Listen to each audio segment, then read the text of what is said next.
Every trade war in modern history follows the same script. One country raises tariffs, the other country raises tariffs back.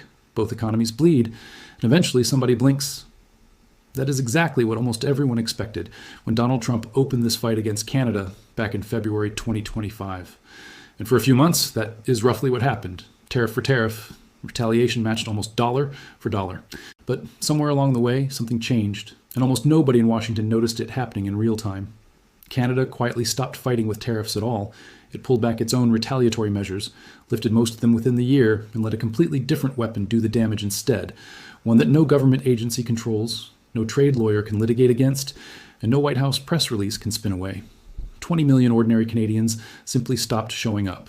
They stopped flying to Florida. They stopped driving to Vermont. They stopped buying American whiskey off the shelf. And the bill for that quiet decision is now running into the billions of dollars, landing directly on American businesses in states that never voted for this fight in the first place.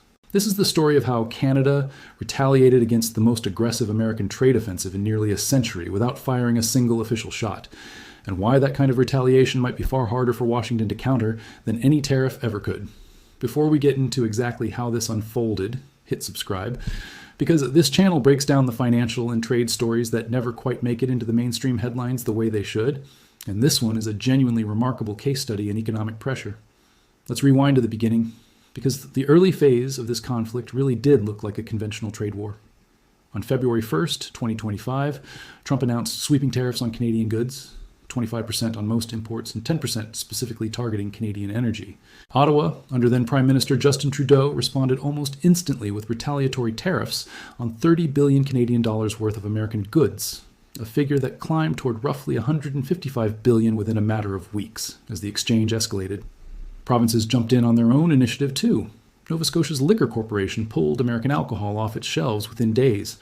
Ontario, British Columbia, and nearly every other province followed within the same week, almost in perfect unison, without a single coordinated federal order forcing them to do it. Trudeau told Canadians directly that now was the time to choose homemade products over American ones, and millions of people listened. That was the conventional opening chapter. Government matching government, tariff matching tariff, the exact script trade wars are supposed to follow. Then the story took a turn that almost nobody predicted. As 2025 wore on and Mark Carney took over as Prime Minister following Trudeau's departure, Ottawa began quietly unwinding its own retaliatory measures rather than escalating them further. On August 22nd, 2025, Carney's government formally removed retaliatory tariffs on American goods that complied with the existing Continental Trade Agreement. By September 1st, Canada had lifted the overwhelming majority of its counter tariffs altogether. Carney explained the decision by pointing out that Canada, in his words, already had one of the best trade arrangements with the United States relative to what other countries were getting, and that continuing to escalate tariff for tariff was not serving Canadian interests as effectively as other tools were.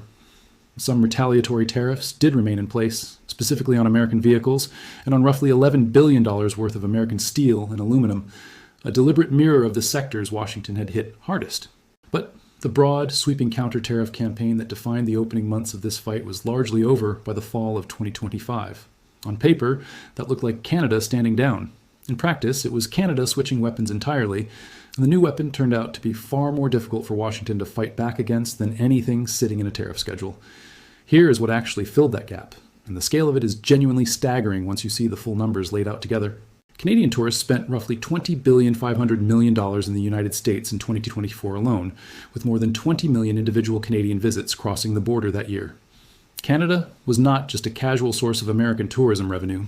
It was, and in many ways still is, the single largest source of international visitors to the United States, ahead of every country in Europe, ahead of Mexico, ahead of every Asian market combined. When that flow of visitors started drying up, it did not happen because any government agency ordered it. It happened because ordinary people made a personal decision, trip by trip, booking by booking, and the aggregate effect became one of the most dramatic voluntary consumer shifts recorded in modern North American history. The travel numbers alone tell an extraordinary story. Canadian arrivals to the United States fell 21% across 2025, according to the U.S. National Travel and Tourism Office and Statistics Canada. Data shows that decline continuing well into 2026. Cross-border vehicle trips by Canadian residents fell for 11 consecutive months on a year-over-year basis at one stretch, with declines of nearly 30% recorded in some months, the deepest and most sustained streak of border crossing declines on record. Air travel followed the same trajectory, down roughly 24% year over year in the sharpest months of the boycott. In July of 2025, visits fell more than 30% compared to the year before, a decline so steep that analysts compared it to the travel collapse seen only in the months immediately following the September 11th terrorist attacks, a genuinely jarring comparison for an entirely voluntary consumer-driven shift with no external security event forcing it. A Canadian government report released through Statistics, Canada's Economic and Social Reporting Division, put the direct cost of this pullback at roughly $3.3 billion in lost tourism revenue to the United States, while a separate calculation reported by Forbes placed the total economic hit closer to $4.5 billion. Once secondary spending, hospitality jobs, and related sectors were factored in. That kind of number does not stay evenly distributed. It concentrates in specific American states and specific American industries, and that is exactly where the political pressure starts to build in ways tariffs never could. Vermont, a state that depends heavily on Canadian day trippers and weekend visitors given its proximity to Quebec and Ontario, saw its Canadian tourism cut almost in half. Florida, which welcomed roughly 3.3 million Canadian visitors out of 142 million total visitors in 2024, recorded a 15% drop in Canadian visits by the third quarter of 2025. A slowdown that analysts noted was holding steady or even accelerating into 2026 rather than recovering. Las Vegas took a particularly hard hit, losing an estimated 82,000 incoming airline seats from Canadian origin points alone, translating into hundreds of millions of dollars in lost casino revenue, resort bookings, and entertainment spending in a city whose entire economic model depends on exactly that kind of discretionary travel. Real estate agents in Fort Lauderdale reported dozens of Canadian-owned properties sitting on the market with zero Canadian buyers showing interest, a snowbird migration pattern that had defined South Florida's winter economy for decades, essentially freezing in place. Airlines responded to the collapse in demand by simply pulling capacity. WestJet cut its United States capacity by 19%. Air Transat announced plans to eliminate its American routes entirely by June 2026.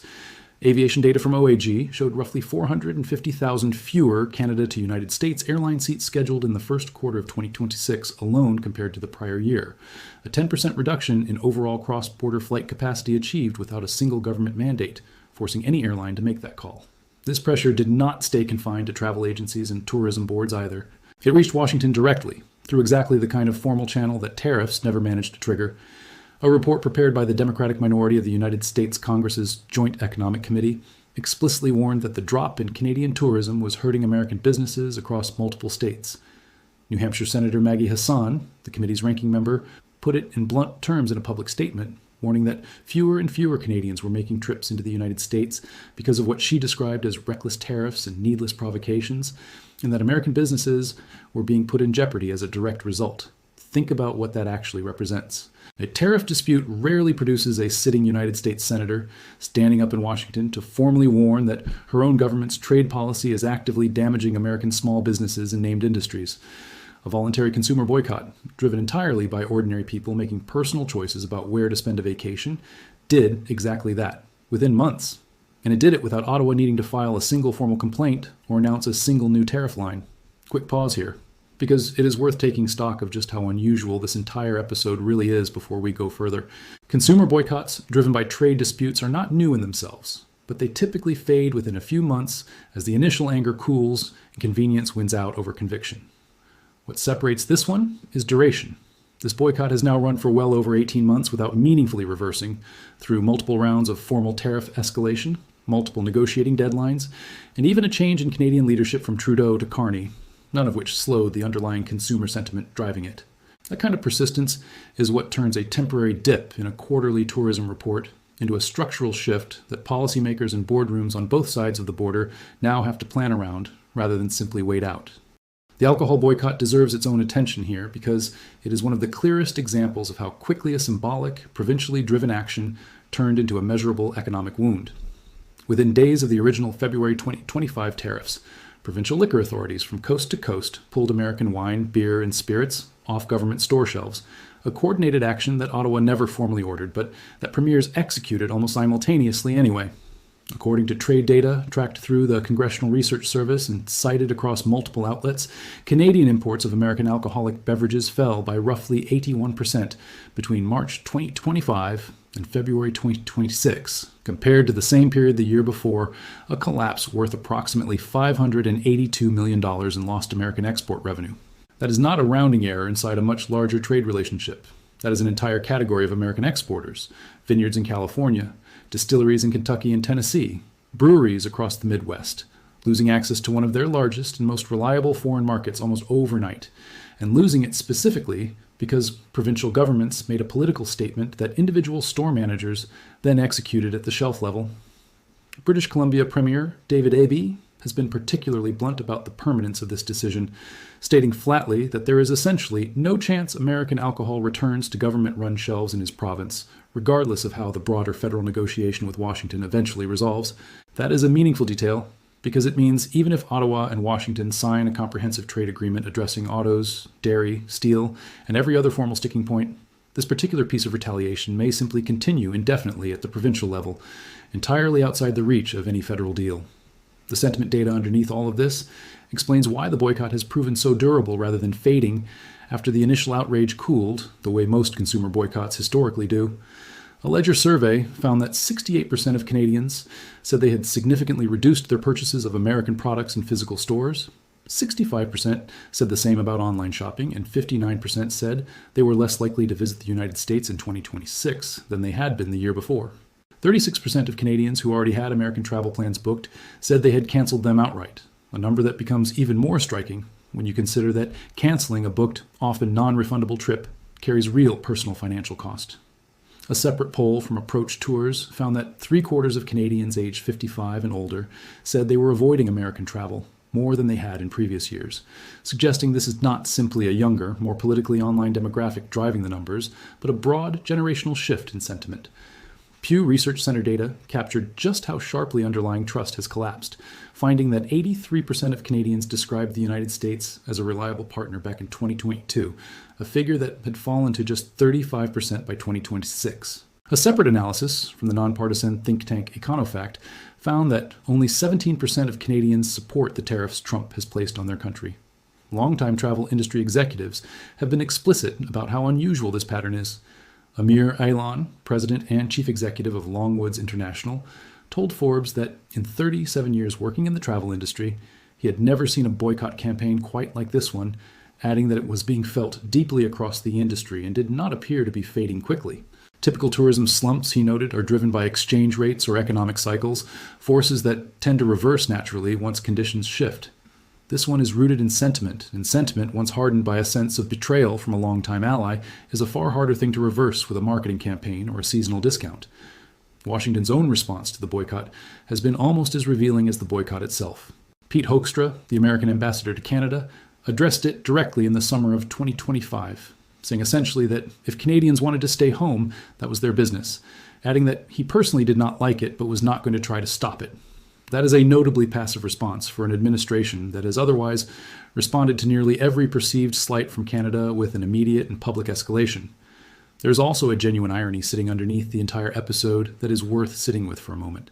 Trump himself has spent years publicly encouraging Americans to boycott companies and countries he personally disagrees with, from urging boycotts of specific corporations to threatening trade retaliation against nations over unrelated political disputes. When Canadians applied that exact same tactic back against the United States in direct response to actual tariffs rather than a political grievance, American officials characterized the behavior as, in the words used by more than one commentator at the time, nasty. That reaction tells you something important about how differently economic pressure lands depending on which direction it is traveling. Small border towns on the American side have felt this shift just as sharply as major destination cities, in some ways more so because they lack the diversified visitor base that a place like Orlando or Las Vegas can eventually lean on. Towns in upstate New York, northern Maine, and along the Washington state border built entire local economies around a predictable, decades-long rhythm of Canadian day trippers crossing over for shopping, dining, and weekend getaways. When that rhythm broke, local chambers of commerce in several of these communities began publicly appealing to Ottawa and to their own state governments simultaneously, an unusual position for local business groups to find themselves in, lobbying two different national capitals at once over a single shared problem neither government had directly caused for them. Some American states tried to counter the pullback directly rather than simply absorbing the loss. California launched a tourism campaign specifically aimed at reassuring and reattracting Canadian visitors. Some individual American businesses began offering exclusive discounts targeted specifically at Canadian customers, a small but telling sign of how seriously local operators were taking the lost revenue. And there has been at least some sign of the boycott softening at the margins more recently. Statistics. Canada's July 2026 reporting showed a third consecutive month of year-over-year increases in Canadian travel to the United States as of June 2026, driven partly by a rebound in automobile crossings, and partly, analysts suggest, by the pull of the FIFA World Cup being hosted across North America, bringing a temporary surge of cross-border movement regardless of the underlying political mood. But even accounting for that partial recovery, overseas travel by Canadians to Europe, to the Caribbean, to destinations that have nothing to do with the United States at all, remains up sharply, rising more than 9%, even as the American leg of Canadian travel budgets shrank. Airlines like Air Canada and WestJet have leaned hard into that shift, expanding schedules to Portugal, Spain, Italy, and Mexico, specifically to absorb travelers who used to default to Florida or California almost automatically, and now actively choose not to. It is worth being honest about the limits of this kind of retaliation, too, because not every economist views the boycott as a decisive structural weapon, and a fair accounting of this story has to include that skepticism.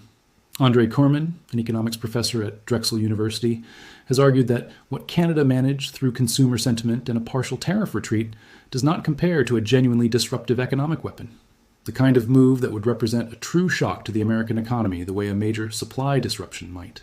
He has pointed out that whatever actions Canada has taken, whether the retaliatory tariffs it mostly abandoned or the Buy Canadian momentum that followed, there is not overwhelming clear evidence that any of it has fundamentally reshaped the underlying trade relationship. He also notes something structurally important, that Mexico actually fared considerably better than Canada through the same period, with Mexican trade to the United States rising even as Canadian trade fell, suggesting Canada's geography, not just its policy choices, continues to define much of what happens here, regardless of sentiment. Torsten Sachting-Jakar, an international trade economist at the University of British Columbia, makes a related point, noting that the closest large American city to Winnipeg is still Minneapolis, the closest large American city to Vancouver is still Seattle, and that reality of geographic proximity was never really a political choice to begin with, meaning no amount of sentiment-driven boycotting fully erases the physical logic that built this trade relationship in the first place. Those are fair and important caveats, and they matter for understanding exactly what this kind of retaliation can and cannot accomplish. But they do not erase what has actually happened on the ground over the past 18 months, and there is a meaningful difference between a boycott failing to fundamentally restructure a trade relationship and a boycott failing to do real damage. The damage here has been real, concentrated, and politically visible in a way formal tariffs rarely manage to be, precisely because it shows up as empty hotel rooms in Las Vegas, unsold vacation properties in Fort Lauderdale, half-empty liquor store shelves that used to carry American brands, and a sitting United States senator standing up in Washington to say her own state's tourism sector is being hurt by her own government's trade policy. Formal tariffs get negotiated, litigated, exempted, and eventually traded away in some interim deal, the kind currently being discussed ahead of the August 19th deadline on the separate track of this trade war involving steel, autos, and dairy. A consumer boycott built on genuine, personally felt distrust does not respond to a negotiating session in Washington the same way. It responds to trust being rebuilt, and trust, as the polling data shows clearly, has collapsed to levels that took decades to build and may take years rather than months to repair, regardless of what gets signed on any particular deadline. That distinction is exactly why this form of retaliation may end up being harder for Washington to counter than anything sitting inside a formal tariff schedule. A government can respond to another government's tariffs with tariffs of its own, can challenge them at the World Trade Organization, can negotiate carve-outs and exemptions sector by sector, and eventually reach some kind of managed equilibrium, however uncomfortable. There is no equivalent playbook for responding to 20 million individual consumers, quietly deciding, trip by trip and purchase by purchase, that they would simply rather spend their money somewhere else. There's a currency and investment angle sitting underneath this story, too, one that connects the consumer-driven boycott back to the harder economic numbers investors actually track. Some economic estimates tied to the broader pullback in cross-border spending and confidence put the cumulative drag on the Canadian side of the relationship at tens of billions of dollars in lost economic activity when tourism, reduced cross-border commerce, and dampened investment confidence are considered together. A reminder that this kind of standoff rarely produces a clean winner, even when one side appears to be absorbing more of the direct financial pain. Business investment on both sides of the border has been affected by the same uncertainty that has depressed travel demand, with companies in hospitality, retail, and transportation delaying expansion decisions in border regions until there is more clarity about how long this sentiment shift will actually last. That uncertainty premium rarely shows up in a single dramatic headline number, but analysts who track regional economic indicators along the border say it compounds quietly over time in ways that are much harder to reverse than a single quarter of disappointing tourism figures. You cannot file a formal complaint against a personal vacation decision. You cannot negotiate a trade concession that reverses a Canadian family's choice to visit Portugal instead of Orlando this year. You cannot litigate your way into rebuilding the kind of casual, decades-old trust that used to make Canada the single largest source of foreign tourists to the United States without a second thought. That trust was built over generations of treating each other, informally and formally, as close and reliable partners. And Pew's own numbers show how quickly that perception can move when it is tested, from 83% describing the relationship as reliable down to 35% in under 4 years. There's also a manufacturing and retail dimension to the boycott that gets far less attention than the tourism numbers, but matters just as much to the overall picture. Grocery chains across Canada began adding blue and white maple leaf labels to store shelves identifying Canadian-made products, a simple visual cue that retailers like Loblaw and Sobeys rolled out within weeks of the original tariffs and expanded aggressively as the boycott gained momentum through 2025 and into 2026. Several major chains reported measurable double-digit increases in sales of Canadian-labeled goods within categories that directly overlapped with popular American brands, from bottled water to breakfast cereal to canned goods, as shoppers used the labeling system to actively steer their purchases away from American suppliers without needing any government instruction to do so. Some cafes even started renaming the Americano coffee as the Canadiano, a small cultural joke that nonetheless captured how deeply the sentiment had worked its way into daily life rather than remaining confined to headline economic statistics. None of this required legislation. None of it required a formal procurement policy from Ottawa. It was retailers responding to what their own customers were already doing at the register, then amplifying it further because it was good business to do so. Meanwhile, on the formal government-to-government track, the story running in parallel has been almost entirely different in character, cool, calculated, and legally careful, in sharp contrast to the emotional, grassroots nature of the consumer response. Carney's government has spent the second half of this conflict negotiating quietly in Washington through Trade Minister Dominic LeBlanc, pursuing an interim agreement ahead of the 50% tariffs set to take effect under a separate legal authority on August 19, 2026, a track that involves the more conventional tools of trade diplomacy, written proposals, sectoral carve-outs, and formal legal challenges, prepared in case a deal does not materialize in time. That negotiation runs on institutional logic, built around what each side is willing to formally concede on autos, dairy, steel, and procurement rules. The tourism and alcohol boycott runs on an entirely different logic altogether, built on millions of individual decisions that no single official in either capital actually controls, made by regular people who simply decided their relationship no longer felt like one worth financially supporting the way it used to. Both tracks are inflicting real cost on the American side of this relationship simultaneously, but only one of them can be resolved with a signature on a piece of paper in a conference room in Washington. There's a broader lesson sitting inside this entire episode that extends well beyond just Canada and the United States, and it is worth zooming out to see it clearly. Governments have spent decades building elaborate legal and institutional frameworks to manage trade disputes between nations, tariff schedules, dispute settlement panels, safeguard mechanisms, retaliation caps calibrated to avoid uncontrolled escalation.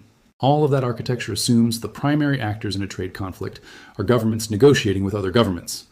What happened between Canada and the United States over the past year and a half is a reminder that in an economy this deeply integrated at the level of everyday consumer behavior, ordinary people retain a form of economic leverage that no treaty ever anticipated and no tariff schedule ever accounted for. There is a broader lesson sitting inside this entire episode that extends well beyond just Canada and the United States, and it is worth zooming out to see it clearly. Governments have spent decades building elaborate legal and institutional frameworks to manage trade disputes between nations, tariff schedules, dispute settlement panels, safeguard mechanisms, retaliation caps, calibrated to avoid uncontrolled escalation. All of that architecture assumes the primary actors in a trade conflict are governments negotiating with other governments. What happened between Canada and the United States over the past year and a half is a reminder that in an economy this deeply integrated at the level of everyday consumer behavior, Ordinary people retain a form of economic leverage that no treaty ever anticipated and no tariff schedule ever accounted for.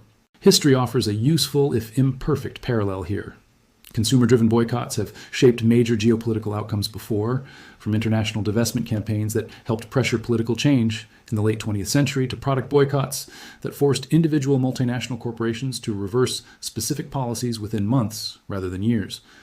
What those episodes share with what has happened between Canada and the United States is the same basic mechanism, a critical mass of ordinary consumers, deciding collectively, without central coordination, that continuing to spend money in the usual pattern no longer feels acceptable. Governments in those historical cases often struggled to respond precisely because there was no single decision maker to negotiate with and no single policy lever to pull that would immediately reverse the sentiment. The Canadian case fits that same pattern almost exactly. 20 million individual decision makers, no coordinating authority beyond loose social pressure and a shared sense of grievance, and an economic effect that has proven far stickier than most analysts initially expected. 20 million Canadians did not need a proclamation, a statute, or a Section 338 legal maneuver to make their retaliation effective. They needed a plane ticket they chose not to buy, a hotel room they chose not to book, and a bottle of American bourbon they chose to leave, sitting on a shelf that increasingly does not carry it at all. That kind of retaliation does not show up in a USTR tariff line. It shows up in a Las Vegas casino's quarterly earnings report, in a Vermont bed and breakfast's empty summer calendar, and in a United States senator's public statement warning that her own state's small businesses are hurting because of a trade fight her government started.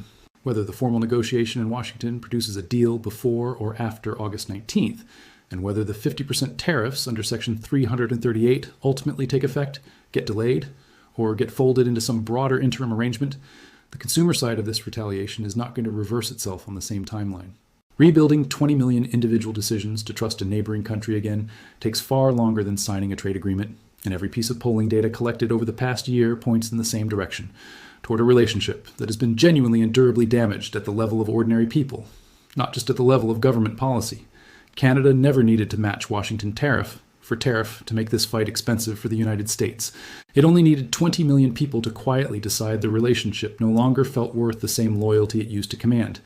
And the bill for that decision, running now past $4 billion and climbing in tourism revenue alone, before you even count the alcohol shelves, the canceled real estate purchases, and the airline seats that no longer exist, is being paid entirely by American businesses in American states, without Ottawa ever having to fire what most people would recognize as a shot at all. If this breakdown helped you see a side of this trade war that mainstream coverage keeps missing, take a second to like this video, drop a comment with your take, and subscribe so you catch the next one the moment it drops. Do you think consumer boycotts like this one are actually more powerful than formal government tariffs in a fight like this? Or do you think the structural dependency between these two economies means it all evens out eventually regardless? Let me know what you think, and I will see you in the next one.